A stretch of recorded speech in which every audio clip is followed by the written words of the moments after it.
We are now joined by Kyle Larson, who is getting ready to once again embark on the historic double here between the Coca-Cola 600, the Indianapolis 500, and then, oh yeah, you have the NASCAR All-Star race going on this weekend as well. A lot going on for the busiest man in motorsports. We're going to go ahead and open the floor up for questions. If you have a question for Kyle, go ahead and raise your hand. We'll start with Greg Engel. Go ahead with your question, Greg. Hey pal, welcome back to the madness. The drivers up there have been talking about the extra 100 and so pounds that are in these cars this year as opposed to last with the hybrid and all that, and how it's affecting the handling and different things. Have you noticed a difference in that since from last year? Yeah. Yeah, I mean, I felt like I did at the open test, but I think in the time since then, I think our team's done a good job of getting the balance back to what would be closer to normal. So, so far this week, I haven't felt like a huge difference in anything. So, I'm thankful for that because I didn't feel that comfortable at the open test. So, yeah, it's been a smoother few days here to start for us. Thanks, pal. Have fun. Thanks. Our next question will come from Nate Ryan. Go ahead with your question, Nate.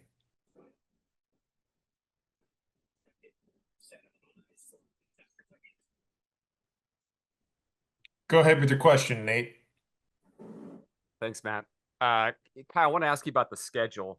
Does it simplify things knowing that you're not going to try for the pole Sunday? And having gone through kind of this already last year, does that make it easier to kind of approach it this year, the back and forth? Or for you, is it just like you do this all the time, the jet setting around the country to race cars? Like this is just another weekend?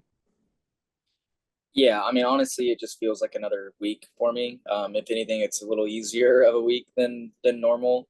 And then I don't know. I feel like last year was pretty simple as well for timing for the All-Star race, just because qualifying started earlier. So, um, you know, this year it's simple because the timing just doesn't work out, and I will not be able to do the fast six. So, but yeah, I don't know. It's still like you have to, you know, have a fast car to even have yourself in that predicament. So we'll see. We haven't made any runs yet in qualifying trim, so we'll get to do that here in a couple hours, and then we'll see if we would have ran into that or not. Right on. Just thinking back on your career, like what's the craziest like travel week or weekend that you've attempted to do? Is there anything that sort of stands out in terms of like the times you've gone between NASCAR and sprint cars and everything? Is there like one in particular that you remember?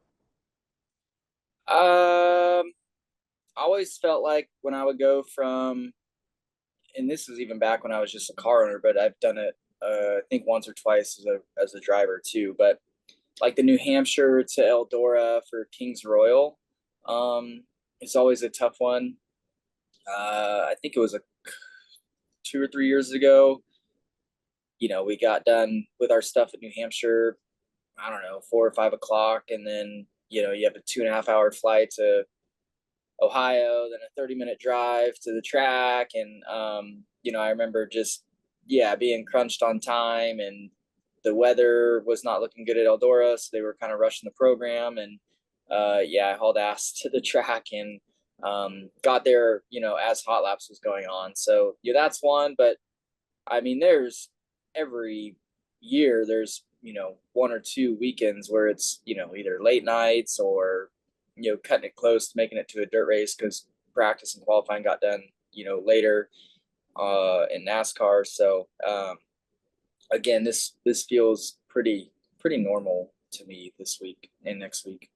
Right on. I think was Kings Royal 10 years ago the one where you got back to New Hampshire at like 3 or 4 in the morning or something? Yeah, I guess it probably would have been going on 10 years ago. Yeah, that was not a good one. I got in trouble. Right on. Thanks, man. Good luck. Yeah.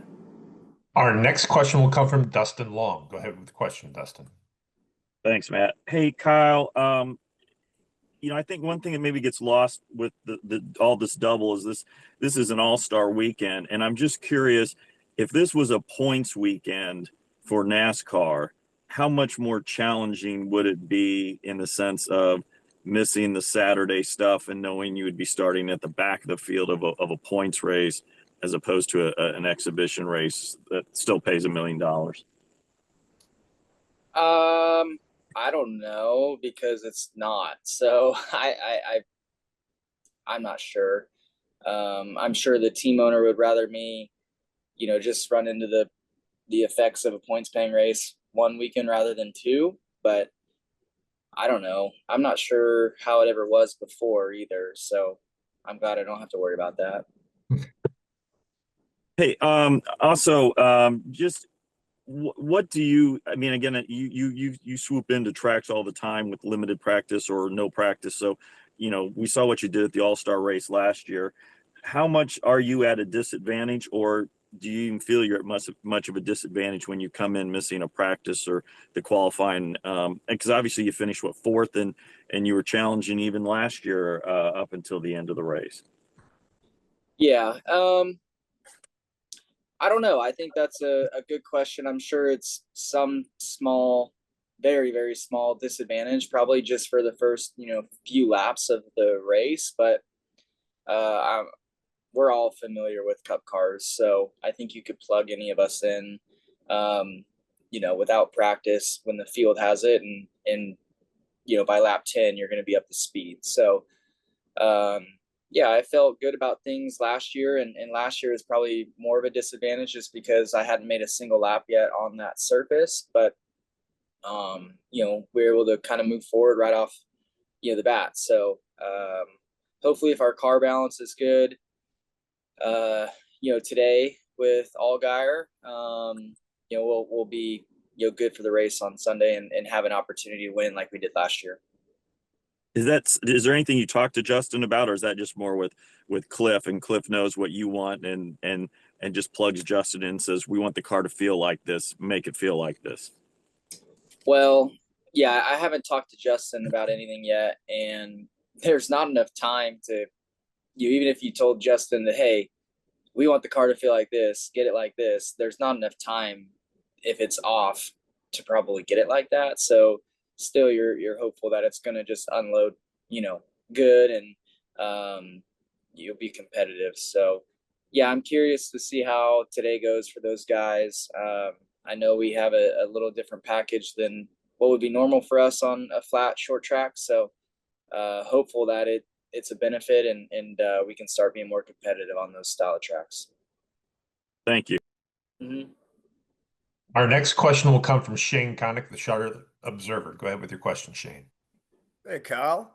So obviously you can't control the weather, but how does this throughout preparation and throughout just this process feel compared to last year? Why does it feel like it's a better attempt this year?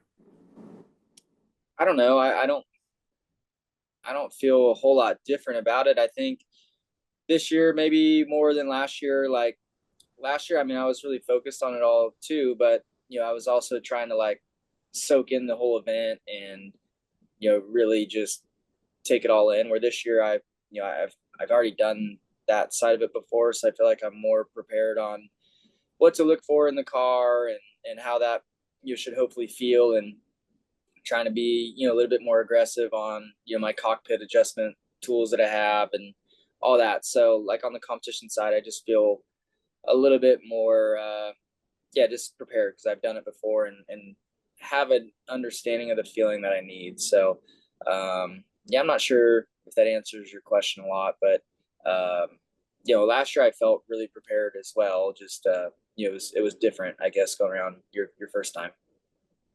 And how cool is it just when you see the scope and stature just as kind of an event of the Indianapolis 500 now for the second time around, just being a part of it the way that you are, when again nobody experiences being in the race unless you're in it, and now already seeing it from just a new perspective almost in some ways? Yeah, I'm not sure. I think it's still, a massive event. I'm sitting on pit wall yesterday waiting to go out just for pit stop practice, and there's still thousands of people here watching. I don't get to race any race, ever that has the amount of people here just to watch cars go around the track. So, by themselves or whatnot. So, just that alone makes it feel like such a big event. So it's a lot of fun to be here and fun to, see the fans and crowd get into it. And there's so many kids here too, which is really cool to see. That's great for the health of racing and this event especially. So yeah, it's a lot of fun, and I'm thankful to be here. Appreciate it, Kyle. Good luck this month. Thank you. And we'll head back to Nate Ryan. Go ahead with your question, Nate. Thanks, Matt. Kyle, I don't know if you saw this, but there was a quote this week from Tony Kanaan in which he was talking about all the drivers who have gone back and forth between NASCAR and IndyCar, and he was, saying that he's done it once, I think, in a truck race or something, and like obviously Dario and Jimmy have done it, and he said like they're all great drivers, like everybody who's done it is great, but like what separates you from the rest is that TK said he's never seen anybody adapt as well as you and be able to just like get up to speed immediately. Can you address that? I mean, I know you've been asked this like 1,000 times, but is there anything you do to just keep it simple, or is that the secret to just adapting so well? Is there anything like that you can explain that makes you so good at just adapting quicker than some of the greatest drivers in recent memory? Yeah, I'm not sure. I think for me, I think it's just that I jump in a lot of different types of cars very often. So, all those guys you mentioned, they were pretty much committed to their, class of vehicle, once they got to that top level. And, I think that's good. It's good to stay focused on that and whatnot, but also, you just strictly learn the tendencies of that car. Where I think, myself going back and forth between sprint cars and stock cars and Xfinity cars and, trucks on occasion. And, it's been a while, but dirt late models, and now the Indy car, it's like, I think your mind becomes adaptable and you can, figure out new scenarios quicker. But I don't know. That's just my best guess, but I don't really know for sure. But it is cool, hearing guys like that, say great things about me, and it's something I've always tried to, pride myself on, is to be adaptable and be versatile. Quick follow-up specific to this year, was the adapting to the heavier car with the hybrid this year, was that like immediate, or was there anything tricky about getting used to that? Well, at the open test, I thought it was definitely different and felt different, and was concerned that, okay, I'm going to have to, completely learn something new, just because the balance of the car didn't seem comfortable. But, this week it's all felt relatively normal. So, I feel like I'm, more comfortable earlier on into the, few days of practice than maybe I was last year. So, all has gone smoother so far. I feel like the team's been, doing a good job. I don't really feel like there's been any major hiccups, like we had a couple times last year during the practice days. So, so far so good. Just want to get our car handling just a little bit better, and then with that, hopefully find some speed as well. Cool, thanks. Mm-hmm. Our next question will come from Jeff Gluck. Hey, do you feel like you are being, like your fellow drivers in NASCAR are rooting for you in this venture? Like, do you feel like you're carrying the NASCAR banner, so to speak, as part of this? Like, you have their support?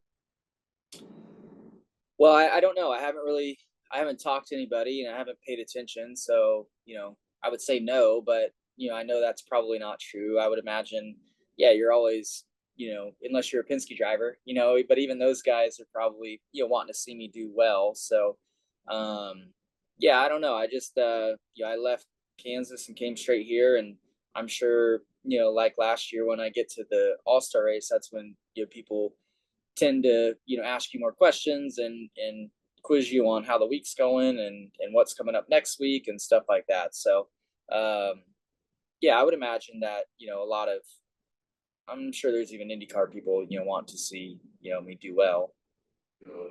Thank you. Our next question will come from Scotty Powell. Go ahead with your question, Scott. Wow. Hey, Kyle, thanks for joining us. Just one quick question, and I know you've probably been asked this several times. What is the importance of running the Indy 500 and then the Coke 600 on Memorial Day? I don't know. I think just for me, it's something that not many people have gotten the opportunity to do, and it's a challenging day of racing. So I love to challenge myself, and I've looked up to a lot of the guys that have, or some of the guys that have done it in the past. So and yeah, you want to you add your name hopefully to the record book somehow, some way, throughout it. So yeah, it's just a really cool day of racing, and thankful that I have a team owner with Rick Hendrick, who believes in me enough to give me an opportunity to do it. So I'm super grateful for that, and yeah, just look forward to the next a little over a week now, and hopefully it all goes well, and we can complete the double, and you'll live out a dream, but also try and do a good job with it. Thanks, Kyle. Good luck. Thank you. Do we have any additional questions for Kyle? Kyle, thank you for taking the time. Oh, we've got Dustin Long getting in right under the white flag. Go ahead, Dustin, with your question. Sorry about that, Kyle. I thought you were getting away. Hey, I'm just curious. You have done a lot of things, and so if you're a parent wanting your child to get into racing, your model is certainly one to follow. Obviously, whenever the greats do things, people want to do the same things and try to have that type of success.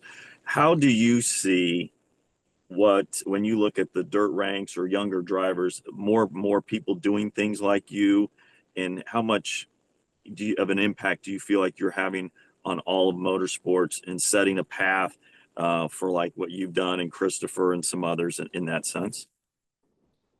Yeah, no, I mean, I feel like recognize it. You hear the last few years, I think, with some of the younger up and coming guys. I look at like Brexton, for instance, and Kyle, I think even mentioned it on Denny's podcast the other day, but it sounds like, although it'll be a little bit, his route will be a little bit different than mine, as he gets, a few years older, but still, I think they kind of use me as the example of how to develop, a young driver, and being versatile and all that. So it's really cool. It is. It's a bit awkward, because I don't feel like I'm that old, but I feel like, I'm getting old now because people are, following my footsteps per se. So, but it is, it's really neat that a guy that like Kyle Busch, I look up to a ton, and think he's probably the most talented race car driver I've gotten to race with. Have a child, a son, and have him on dirt tracks and stuff, and trying to follow what my background of racing. So yeah, it's cool, and yeah, I don't know, I look forward to racing all those kids someday, And still being able to beat them. oh, for sure. Thanks a lot, Kyle. I appreciate it. Yeah, thanks.